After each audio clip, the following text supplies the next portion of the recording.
ولا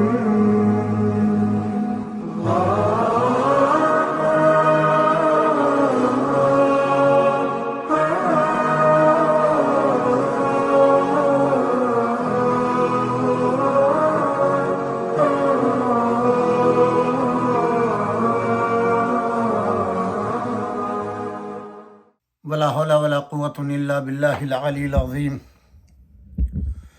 أعوذ بالله من الشيطان اللعين الرجيم. بسم الله الرحمن الرحيم. الحمد لله الذي هدانا لهذا وما كنا لنهتدي لولا أن هدانا الله.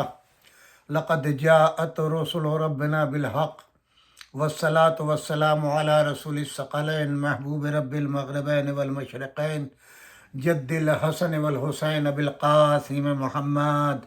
اللہم صلی علی محمد وآل محمد وطیبین الطاہرین المعصومین ولعنۃ اللہ علی اعدائہم اجمعین. اما بعد فقد قال اللہ سبحانہ تبارک وتعالی فی کتابہ المجید والفرقان الحمید. بسم اللہ الرحمن الرحیم. مرج البحرین یلتقیان بینہما برزخ لا یبغیان یخرج منہم اللؤلؤ والمرجان. صدق اللہ العلی العظیم وصدق اللہ علی المرسلین والحمد للہ رب العالمین. سامعین کرام، السلام علیکم جمیعاً ورحمۃ اللہ وبرکاتہ.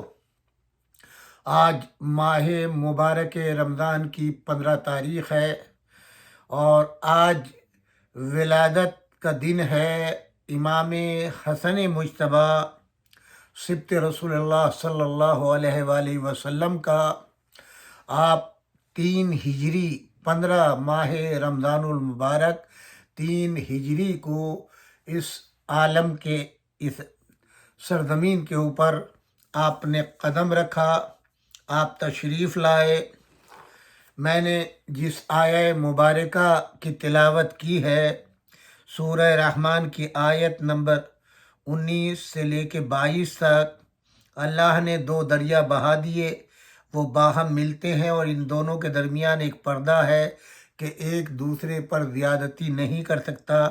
ان دونوں سے موتی اور مونگا یا چھوٹا مودی برآمد ہوتا ہے.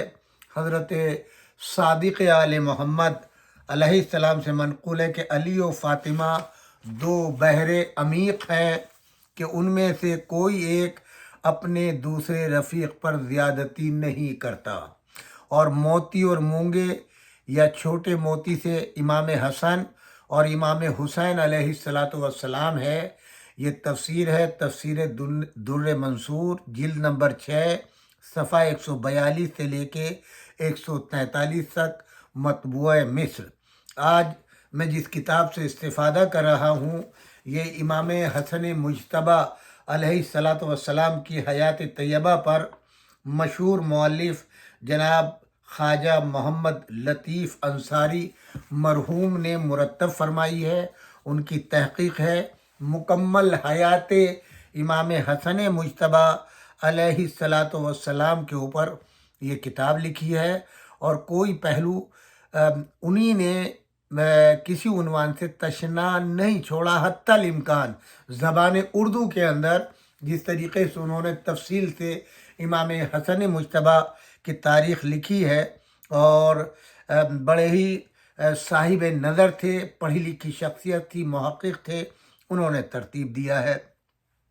وہ فرماتے ہیں کہ امام حسن وہ گوہر عصمت و طہارت اور جواہر پارہ امامت و ولایت ہیں جو علی و فاطمہ علیہم السلام جیسے والدین سے 15 رمضان المبارک 3 ہجری کو مدینہ طیبہ جیسی ارض مقدس پر پیدا ہوئے. ان کے والد ماجد کون؟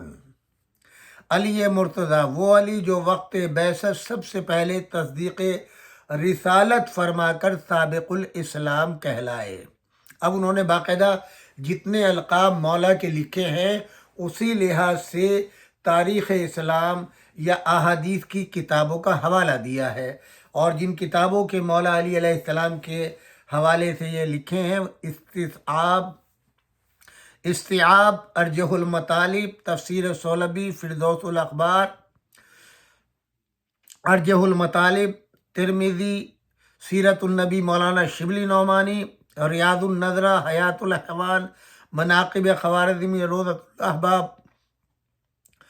مواہب الدیز، فتح الباری، مدارج النبوہ، حبیب السیر، صحیح بخاری، مناقب ابن علی، مسلم، سنن ابن ماجہ، خصائص نسائی، فتح باری، طبقات ابن سعد، تفسیر در منصور، اور یہ سیرت ابن ہشام، تاریخ طبری، خصائص نسائی اور مستدرک، تاریخ خمیس، روضۃ الاحباب، سیرت ابن ہشام، مواہب ذہب، یہ تمام ان کتابوں کے حوالے جات میں نے آپ کی خدمت میں پیش کیے ہیں جن سے مولانا نے یہ تاریخ کو مرتب کیا اور استفادہ کیا، اور ہر صفحے پر جہاں جہاں جو کچھ لکھا اس کتاب کا نمبر کے اعتبار سے حوالہ دیا ہے، تاکہ کوئی صاحب یہ نہ سمجھے کہ اس محقق نے اپنے لحاظ سے، اپنی عقیدت کے لحاظ سے انہیں نے یہ کام انجام دیا، ایسا ہرگز نہیں ہے۔ اسی لیے انہوں نے تمام کتابوں کے حوالے دے دیے کہ آپ ان کتابوں سے استفادہ کر سکتے ہیں۔ وہ لکھتے ہیں کہ وقت بعثت سب سے پہلے تصدیق رسالت فرما کر سابق الاسلام کہلائے کون؟ امام علی، اور وقت ہجرت اپنی جان بیچ کر مرضات الہی حاصل کرنے والے ہیں کون؟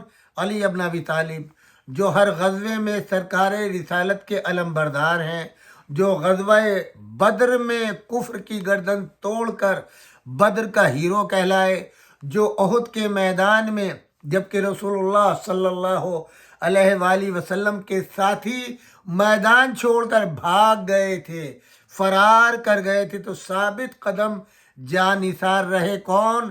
علی ابن ابی طالب، اور عرصہ لافتہ کے شاہ سوار ہیں، جو غزوہ احزاب خندق میں کل ایمان ہیں، عمرو بن عبدوت کے قاتل، اور جن کی ایک ضرب عبادت ثقلین پر بھاری ہے، وہ کون؟ علی ابن ابی طالب، وہ علی جو غزوہ خیبر میں مسلمانوں کی پے در پہ شکستوں کے بعد اسلام کی راج رکھنے والے فاتح خیبر ہیں، جو حدیبیہ میں کاتب، صلح نامہ اور رسول اللہ کے سیکریٹری ہیں، وہ علی جو غزوہ حنین میں اس وقت جبکہ بہادری میں شہرت رکھنے والے بھی میدان خالی کر گئے تھے، کفار و مشرکین کو آخری شکست دینے والے ہیں، جو فتح مکہ کے دن دوش رسالت پر سوار ہو کر مہر نبوت کا نگینہ بن کر بت شکنی کے فریضے کو انجام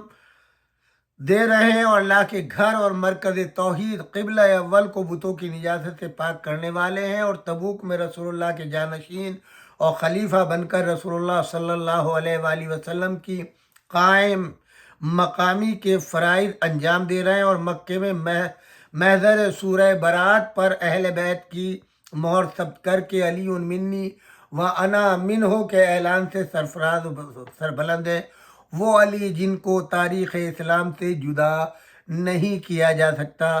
کچھ ان کے ایسے امتیازات ہیں جن میں یہ منفرد ہیں۔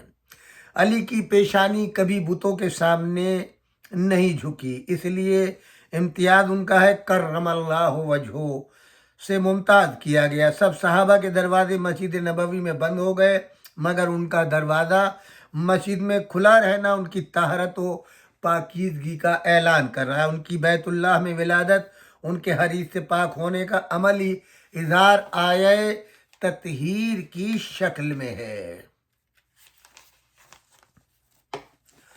سامعین کرام، بہت طویل بحث ہے، مگر یہ کہ یہاں پر یہ عرض کرتا چلوں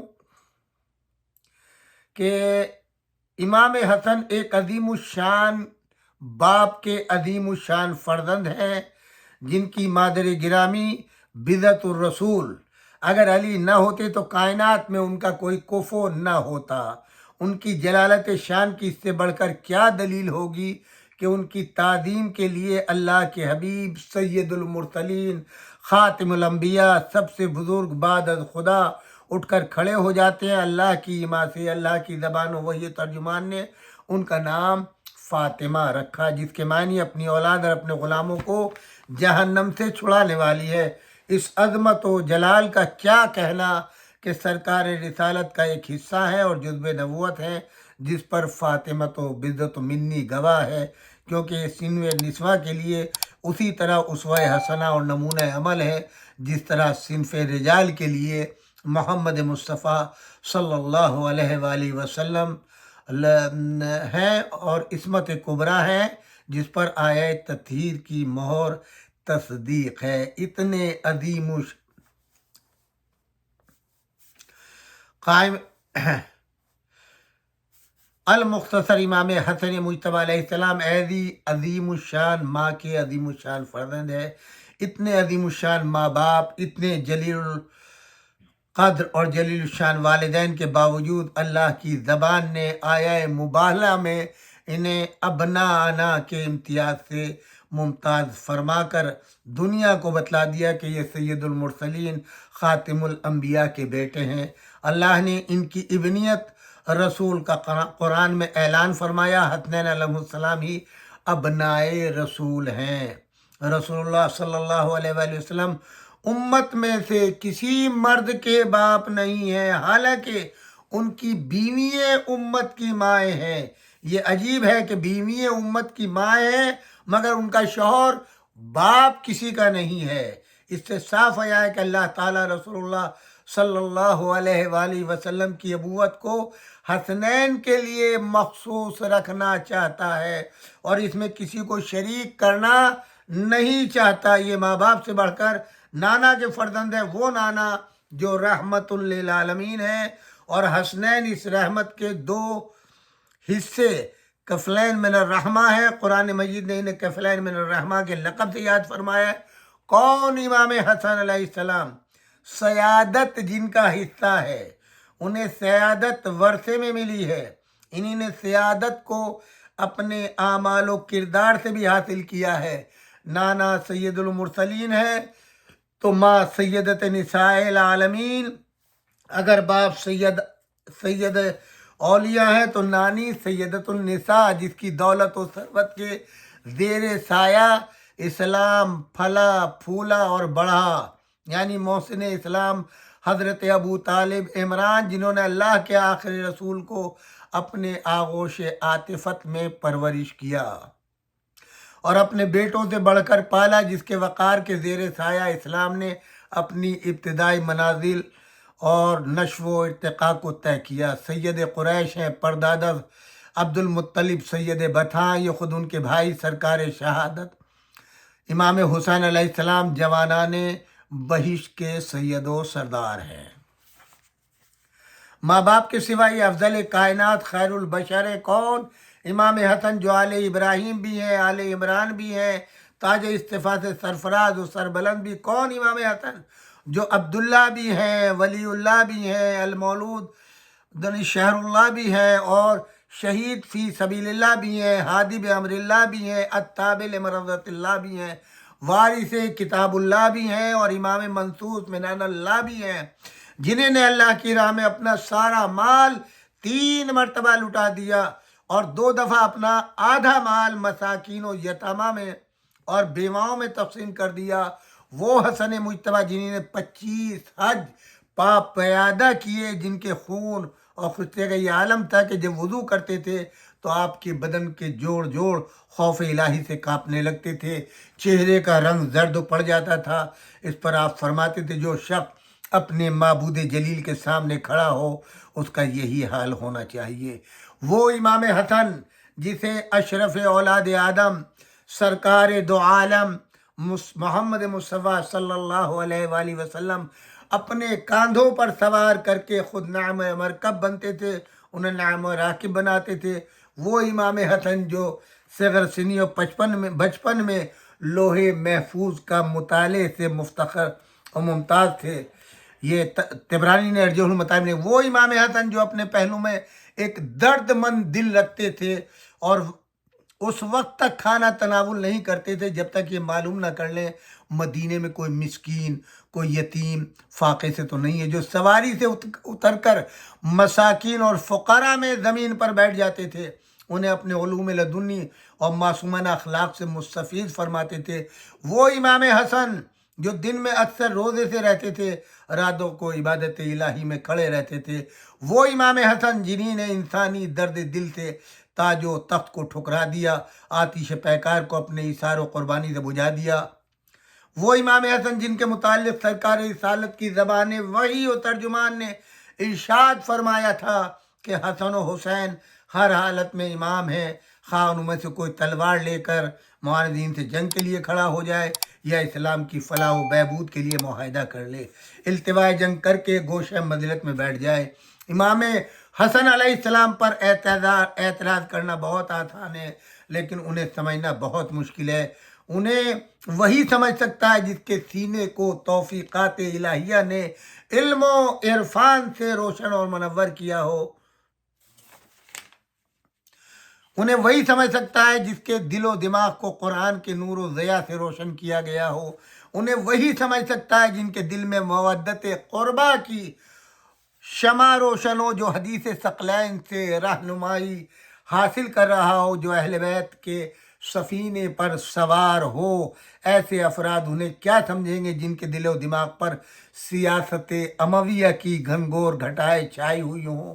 یہ اسلام کے مسلمات میں سے ہے کہ سورہ دہر خمسہ نجبہ یعنی پنجتن پاک محمد و علی و فاطمہ حسن و حسین علیہ السلام کی شان میں نازل ہوئی۔ ان ذوات قدسیہ کے متعلق جن میں امام حسن مجتبیٰ بھی شامل ہے، اللہ اعلان فرما رہا ہے وما تشاؤون الا ان یشاء اللہ، سورہ دہر۔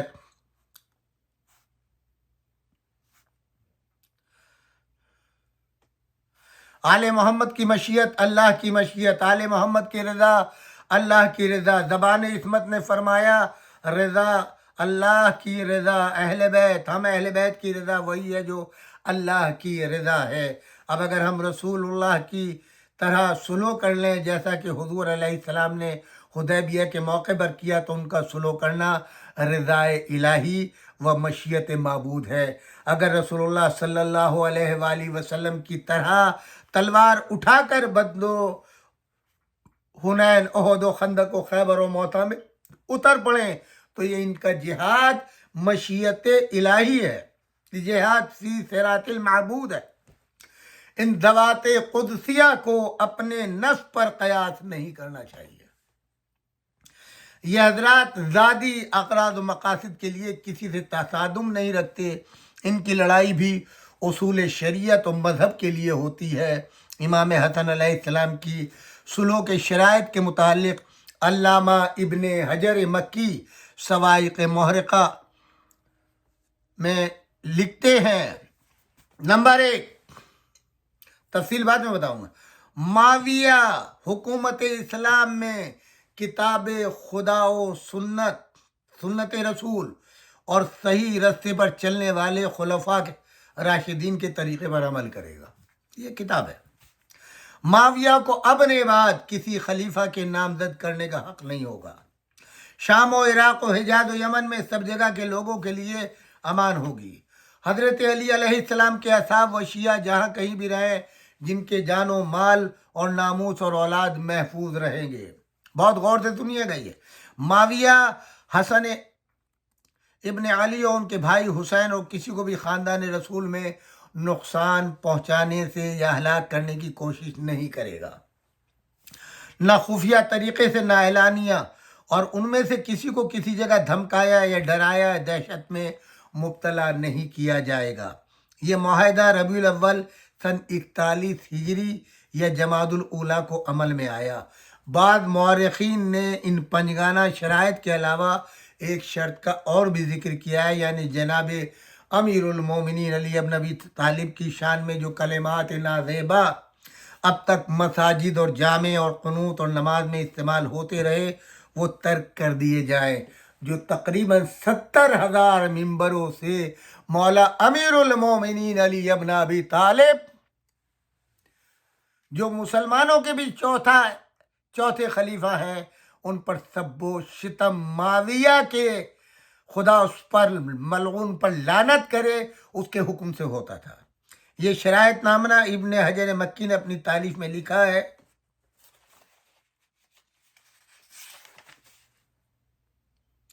اس میں نہ کسی خراج کا ذکر ہے، نہ اپنے اور اپنے بھائی امام حسین کے مال اور وظیفہ کا ذکر ہے۔ اس سے صاف ظاہر ہے کہ صلح نامے میں کوئی ذاتی غرض یا ذاتی مقصد کار فرما نہیں تھا۔ ہاں، اس میں خراج و وظائف کی شرائط جن کتابوں میں موجود ہے وہ بنی امیہ کی ذاتی سیاست کی پیداوار ہے، اور ان کے الحاقی شرائط کو شامل کر کے اس صلح کو ذاتی اور شخصی مفاد پر مبنی کرنے کی ناکام کوشش کی گئی ہے۔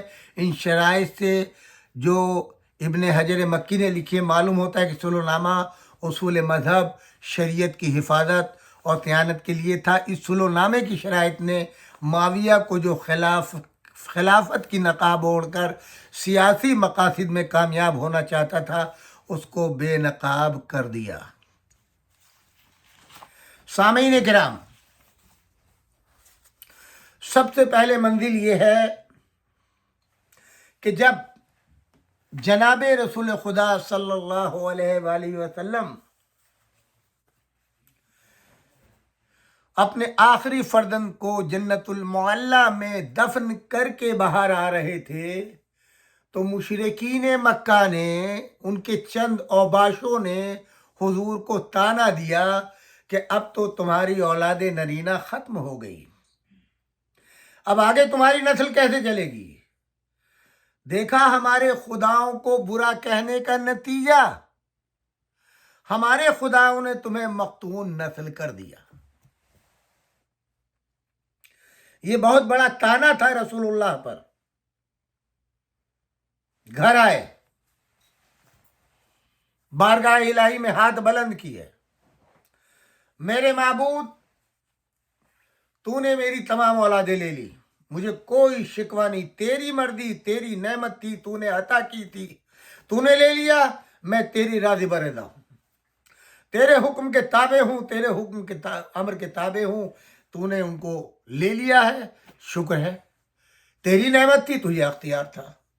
مگر جو مجھے شکایت ہے وہ یہ ہے، یہ ملائین مکے والے بت پرست کہتے ہیں کہ ان کے خداؤں نے یہ کام کیا ہے، اور یہ مجھ سے کہتے ہیں کہ میری نسل ختم ہو گئی۔ اللہ نے حضور کے سینے کی اس کو ٹھنڈک پہنچانے کے لیے، آپ کے غم کو دور کرنے کے لیے سورہ کوثر کو نازل کیا، اور جناب فاطمہ زہرا سلام اللہ علیہ جیسی بیٹی عطا کی۔ یہاں ایک سب سے بڑا سوال ہے، جو مورخین، محدثین، بنی امیہ کے نمکخوار یہ کہتے ہیں کہ حضور کے 4 بیٹیاں تھیں، ہمارے بھی بعض مورخ، بعض علماء ان سے مرعوب ہو کر انہوں نے بھی کتابوں میں لکھ ڈالا ہے۔ چلیے، ہمیں اس سے بحث نہیں ہے، مگر ایک چیز ہے،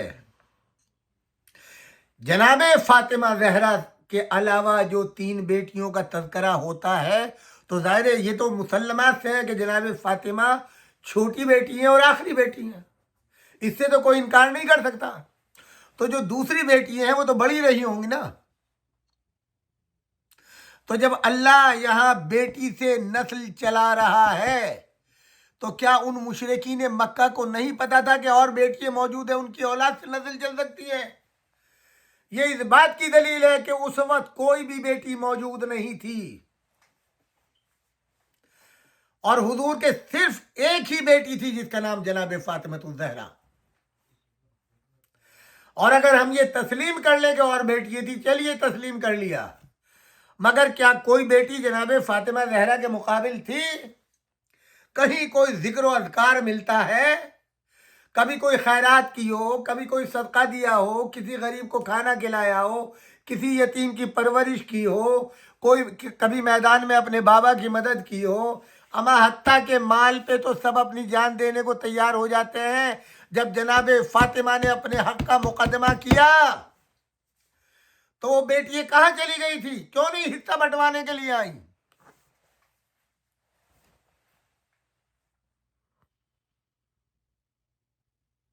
یہ سارے مناقب جناب فاطمہ ہی کو ملے، جو تذکرہ ہے انہی کے شوہر کا ہے، جو تعریف ہے انہی کے بیٹوں کی ہے، رسول اللہ اسی بیٹی کی تعظیم کرتے ہیں، کہیں چھوٹا میوٹا بھی کوئی قصہ نہیں ملتا۔ تو جب مفروضوں کی بیٹیاں ہوتی ہیں تو بھائی ایسا ہی ہوتا ہے۔ بہرحال حضور کو یہ صدمہ تھا۔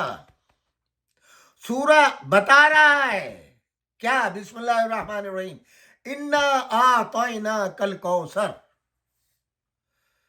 فصلی لربک وانحر انا شانئک هو الابتر۔ میرے نبی، ہم نے آپ کو کوثر عطا کیا، جب کوثر مل جائے تب کیا کریں؟ فصلی لربک وانحر، نمازیں پڑھیں، قربانی دیں۔ انا شانئک هو الابتر، جنہی نے آپ کو ابتر کہا ہے، یہ جملہ اللہ کو بھی برداشت نہیں ہوا۔ رسول اللہ کی اس تکلیف کا کس قدر احساس اللہ نے کیا۔ میرے نبی، ہم نے ان کو مختون نسل کر دیا جنہی نے آپ کو تانا دیا ہے۔ آج بتائیں ان مکے کے مشرکین کی کوئی اولاد ہو تو، جنہوں نے تانا دیا تھا۔ اور اب تاریخ میں ملتا ہے جب امام حسن مجتبی علیہ السلام کی ولادت ہوئی، جس قدر جشن منایا گیا مدینے میں، جب حضور کو خبر ملی میرے یہاں فرزند آیا ہے حسن،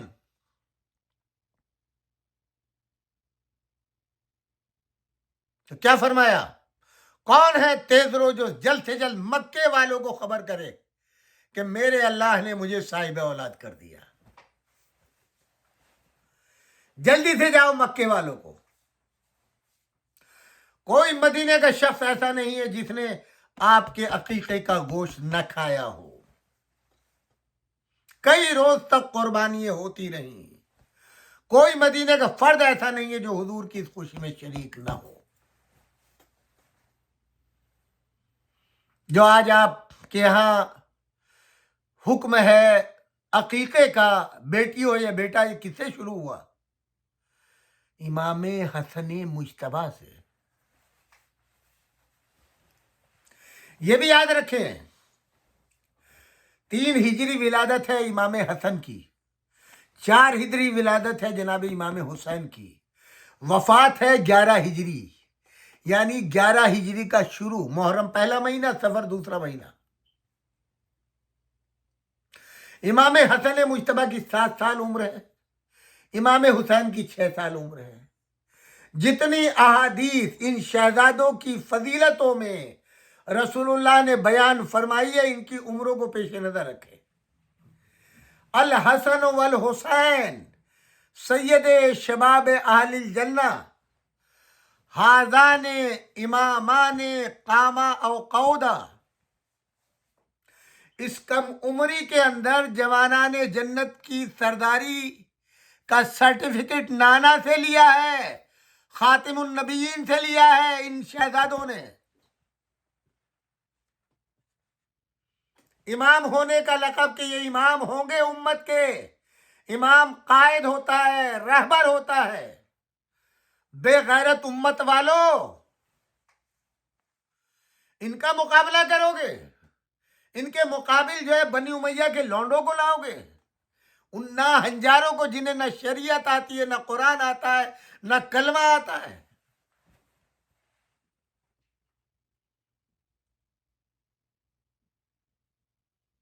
آپ بتائیں، جن کی توصیف قرآن کر رہا ہو، جن کے لیے ناقہ رسول بن رہے ہوں،